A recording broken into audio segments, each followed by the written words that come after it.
Oi, pessoal! Hoje a gente vai mergulhar num tema super interessante. Vamos usar como base um material de estudo cristão para analisar como a mesma figura histórica, Jesus, é vista de maneiras tão diferentes por duas das maiores religiões do mundo, o cristianismo e o islamismo. E olha, Bia, o começo dessa história já é bem surpreendente.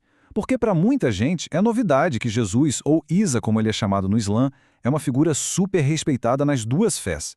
Então, a grande questão que essa análise que a gente está seguindo quer responder é: onde é que essas visões se encontram e, principalmente, qual é o ponto exato em que elas tomam caminhos completamente opostos? Isso. E para guiar nossa conversa, a gente vai seguir esse roteiro aqui. Primeiro, vamos ver o que conecta as duas religiões. Depois, a gente entra de cabeça nas grandes diferenças, como cada uma vê Deus, a identidade de Jesus, a questão do pecado. E, para fechar, vamos ver o que a própria fonte sugere sobre como construir um diálogo entre essas duas crenças. Beleza, vamos começar. O primeiro passo, então, é entender o que esse nosso material de referência diz sobre o lugar de Jesus no islamismo. E já dá para adiantar que é um lugar de muito, mas muito respeito. E aqui a gente já percebe como o assunto é complexo. Segundo a fonte, para os muçulmanos, Jesus é um dos profetas mais importantes que já existiram.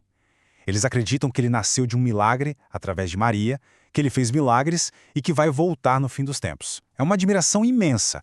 Só que, e esse é o ponto-chave que o texto destaca, ele é um profeta, um homem, mas não o Filho de Deus.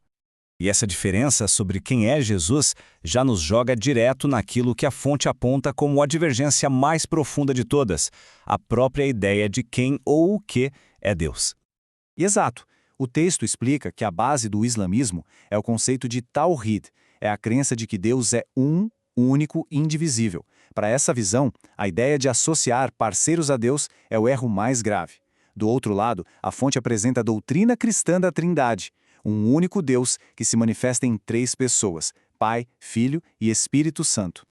E para tentar explicar essa ideia da trindade, a fonte até traz um termo em hebraico, Ehav. O texto explica que Ehav não quer dizer um no sentido de solitário, mas sim uma unidade composta. O exemplo que eles usam é o de um casamento, quando um homem e uma mulher se tornam uma só carne. São duas pessoas, mas que formam uma nova unidade. É essa lógica que o material usa para falar de um Deus que é uno, mas ao mesmo tempo plural.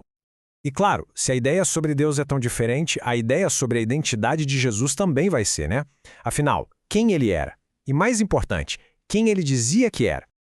Então, o texto lembra que judaísmo, cristianismo e islamismo se consideram, de alguma forma, herdeiros de Abraão. A questão de quem foi o filho da promessa, Isaque ou Ismael, já criou uma divisão, mas o ponto que a fonte realmente foca é no que o próprio Jesus falou sobre si mesmo. Ele não se colocava apenas na posição de um mestre ou de um profeta. E essa frase é o ponto alto dessa discussão.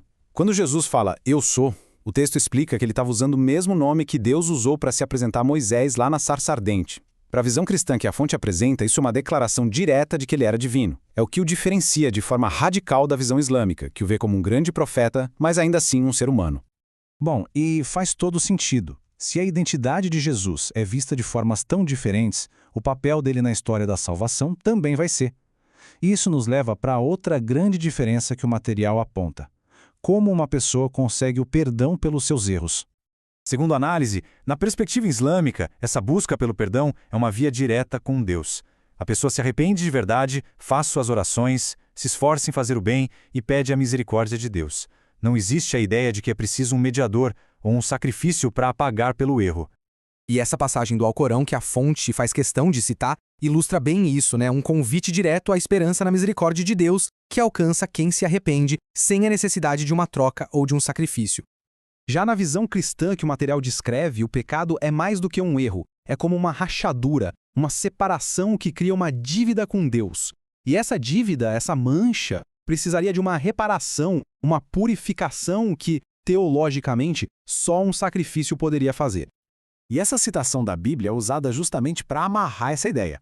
Para o cristianismo, o sacrifício de Jesus na cruz é o pagamento definitivo dessa dívida, o que permite que a pessoa se reconcilie com Deus. Percebe? São duas lógicas de perdão completamente diferentes e ambas nascem da forma como cada religião entende Deus e o pecado.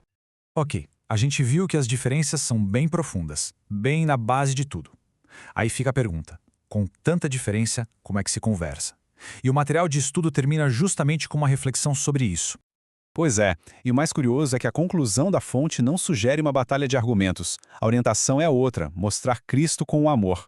É como se dissesse que, talvez, a lógica por si só não convença, mas a atitude de amor e de respeito genuíno pode criar uma ponte para o diálogo, mesmo com todas essas diferenças teológicas na mesa.